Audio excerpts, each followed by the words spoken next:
The Chiefs caught fire in a bottle with Mike Pennell coming off the couch in 2023 to be an impactful player throughout the playoffs.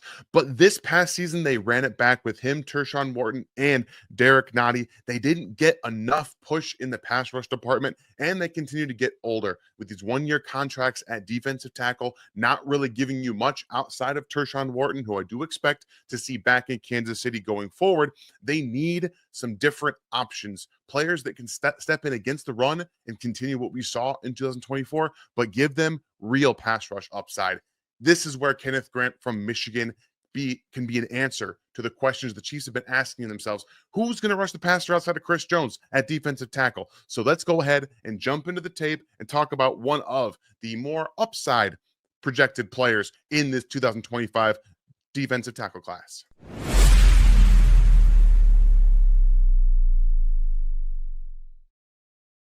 Welcome in, everybody. My name is Daniel Harms, senior film analyst here at RGR Football. And if you guys are new to the channel, please hit that sub button and then allow me to work our way through this tape from Kenneth Grant out of Michigan. And maybe I'll earn a like from you guys, whether it's a good one or a bad one. We'll kind of find out as we go along. But you all know, if you're watching this, the struggles the Chiefs have had getting legitimate pass rushers at the defensive tackle position, not named Chris Jones. So we have to start to think, is this defensive tackle class going to give the Chiefs somebody that can really impact their game from a multiple standpoint? And one of the things that I will say about Kenneth Grant is that he's very multiple.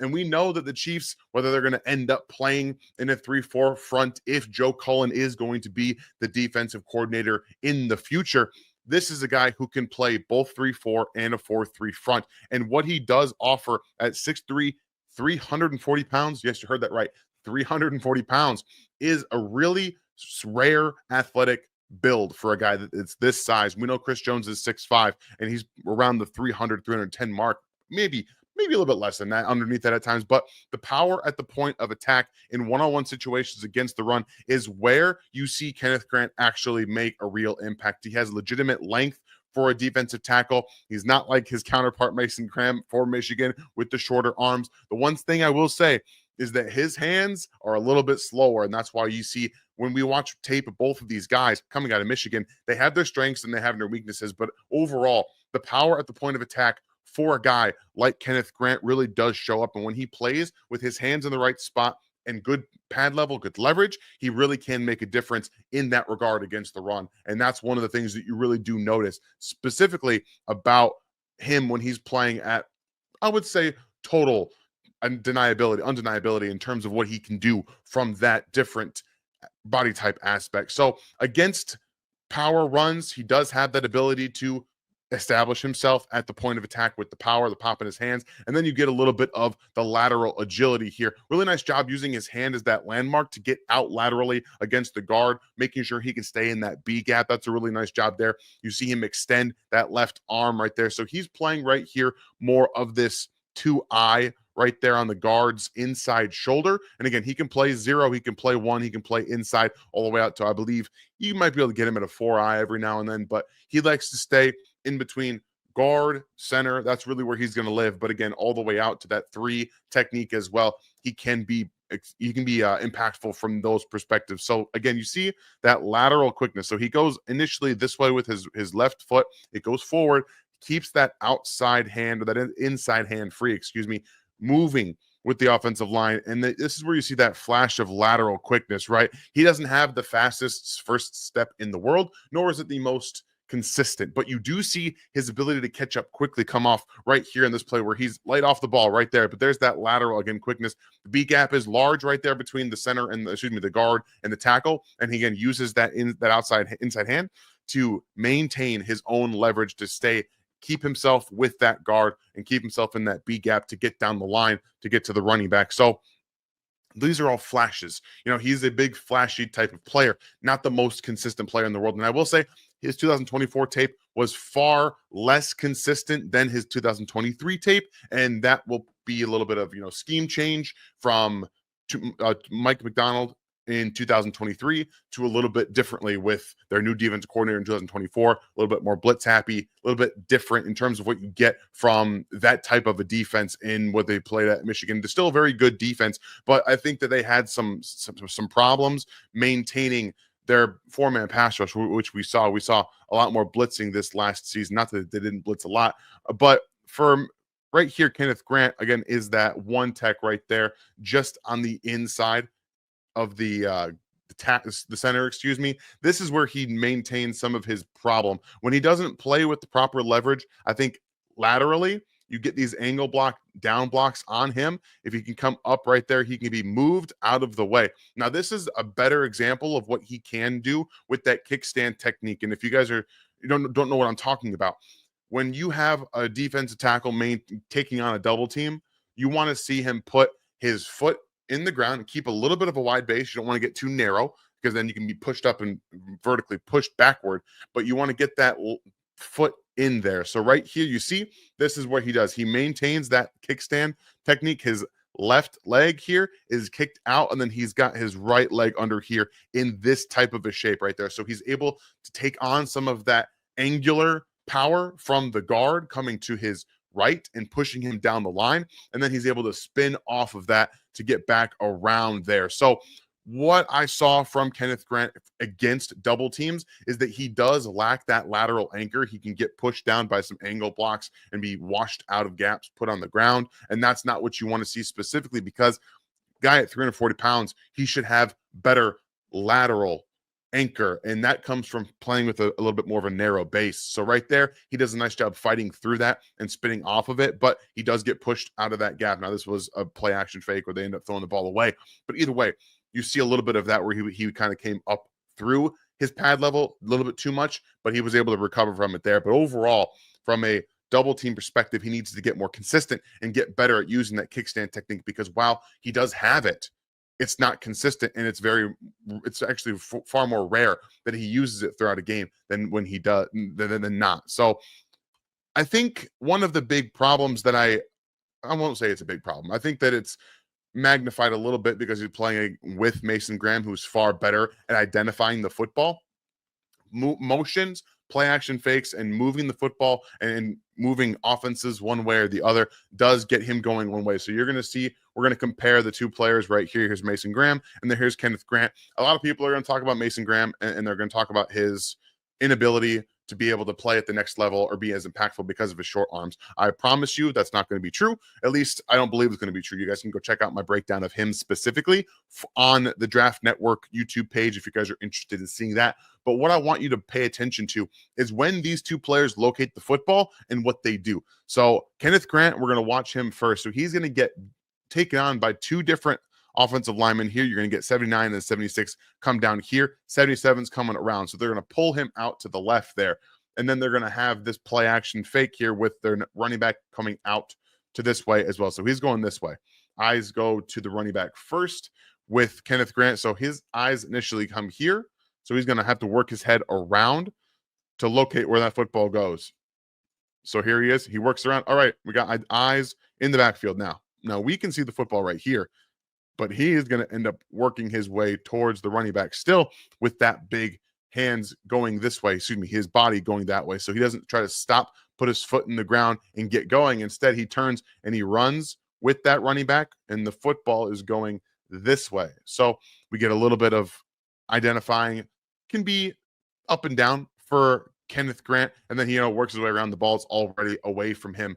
And then we're going to go back and look at Mason Graham just to show you the difference between the football IQ and how quickly a half second identifying where the ball is can actually impact the play. So Mason Graham, eyes go initially right here. So this is, again, what you see, works his eyes over that inside shoulder of the blocker. And then he's going to take control of that, swim over through, and then eyes right here, already on the quarterback, knowing he's got the football. That's the difference. So he's on the block, he swims over it, but he identifies that the football is going to his left. So now he's going to disengage, work back around. Maybe he doesn't, make the play, but he surely makes that quarterback throw the football earlier.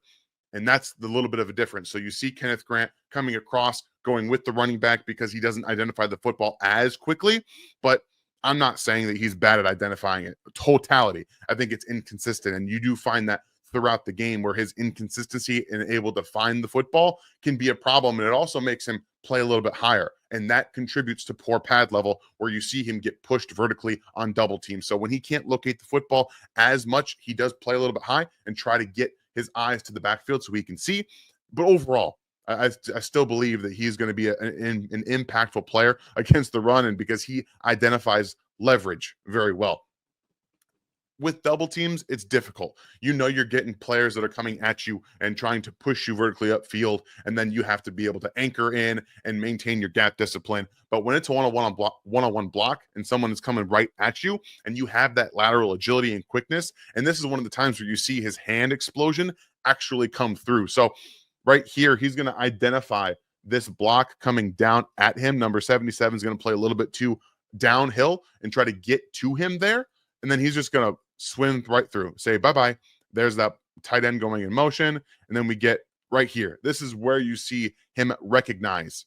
So we've got really more of a guy coming over his ankles, right? Shoulder pads down, head's a little up, but it's also down. So you can see how he recognizes that very quickly. And he's able to use the swim move, which is his go-to move in all shapes, sizes, plays, downs, and distances. It's his favorite move. And then he gets down the line quickly. Very good closing speed player when I would say, in the first half of football games. I will say that right now. I think that he's got to lose some weight, 340 pounds. He does not have the impact later in games that he does early on. That's been a problem for the last couple of seasons for Kenneth Grant. So unless he's going to all of a sudden just get better with his conditioning in the NFL, which you never know, he might, you're going to see some less impactful plays from a guy who is really made a lot of his name on splash plays at Michigan. So right there is a good showcase of where he recognizes that leverage and is able to get down the line very quickly. He does do that when he's able and he sees the path, the running back or the ball carrier. He gets down the line very, very quickly. Now let's jump over to the offense, really the offensive side of defense, where he's able to rush the passer. So they're going to align him up right here as a zero tech nose guard, and he's just going to be looping. I didn't like how much they looped him personally myself. That's not really the best use of his traits, but also it takes away his ability to get better with his hands, because one of the biggest problems that he's going to need to continue to get better at is his pass rush efficiency,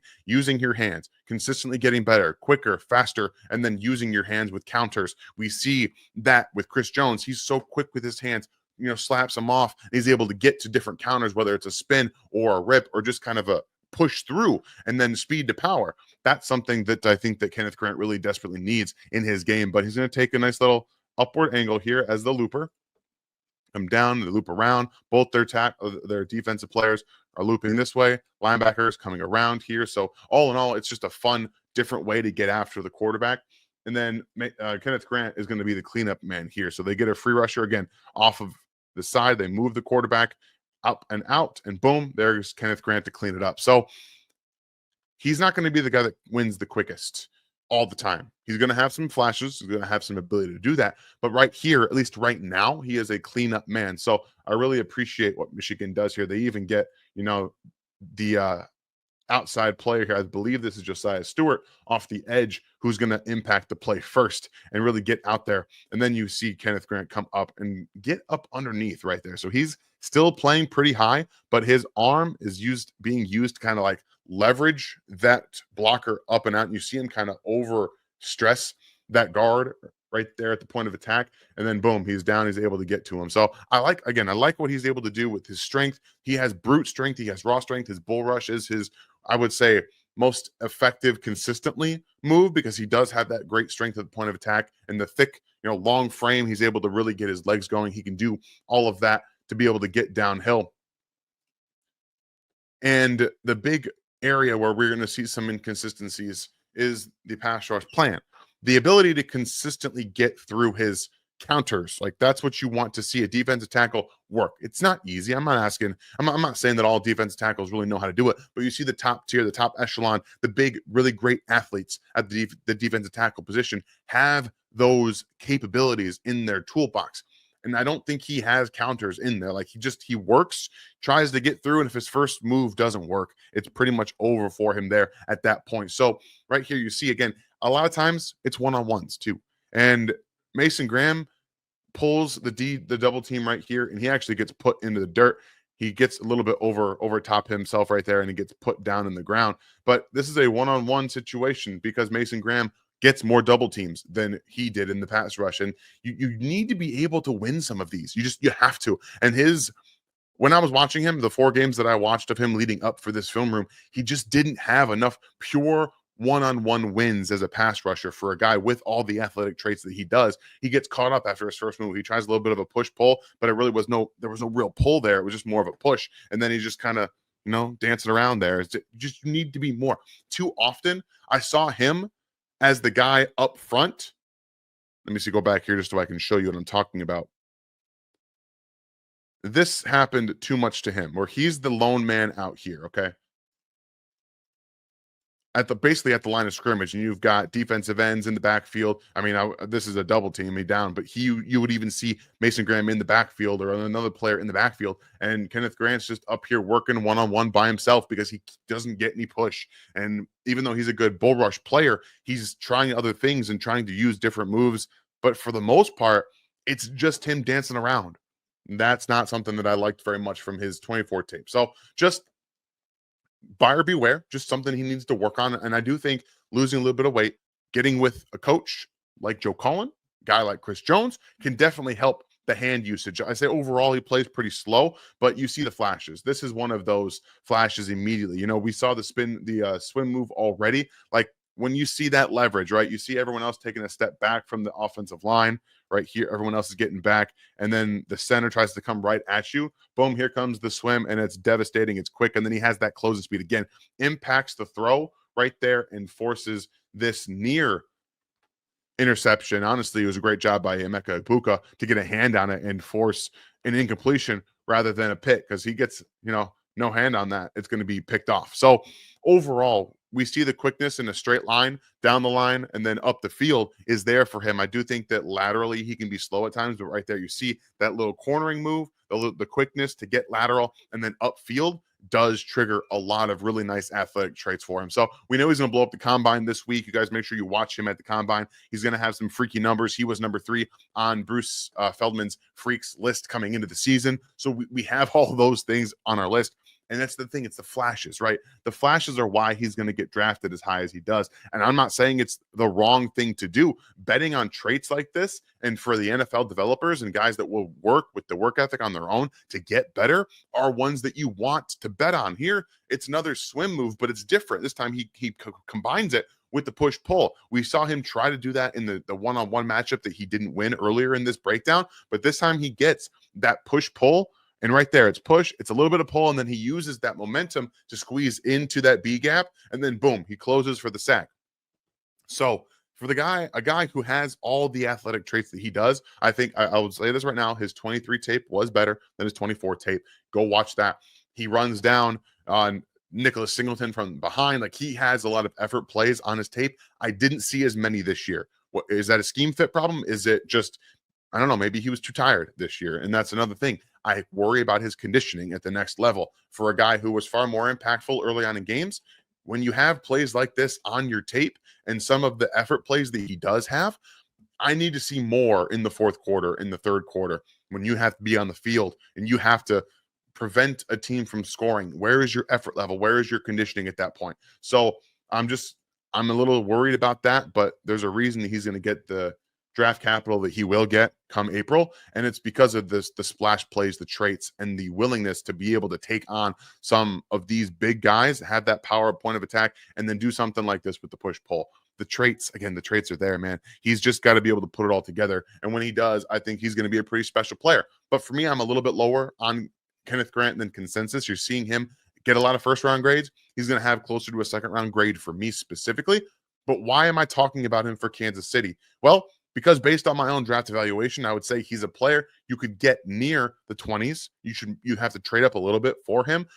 My problem is that he's going to blow up the combine and be drafted probably a bit higher then I believe he deserves to. But draft night, you never know. Maybe he falls. Maybe you see the Chiefs want to go up and get him and are able to do that. Or maybe he drops. Maybe he doesn't perform like everyone expects him to do at the combine, which again, I'd be pretty shocked if he didn't. But maybe he drops in the draft. Who really knows? So this is the guy that should be on the Chiefs' radar because of the athletic traits and because of the different things that he can do at his size. And I do believe he should lose some weight. Like I've been saying, this whole breakdown, I think he has to lose a little bit of weight because the ability to anchor is still there. The power will always be there.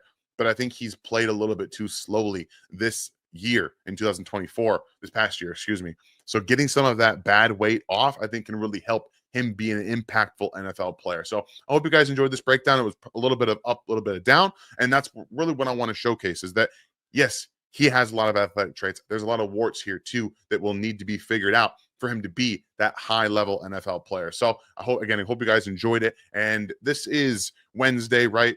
Combine is ongoing. I'm currently in Indianapolis and I'll be watching all these players, getting to see their interview stuff. So you guys have any questions, please hit me up on Twitter at InHarmsWay19. And you guys have a great rest of your week. Enjoy the combine. Ryan, Gary, myself, when I have the opportunity, will continue to bring you Chiefs content all throughout the week and into the draft season, which we are full swing. And then when free agency comes, we'll make sure we get some breakdowns of them as well. Have a great rest of your day, everybody, and I'll see you next time.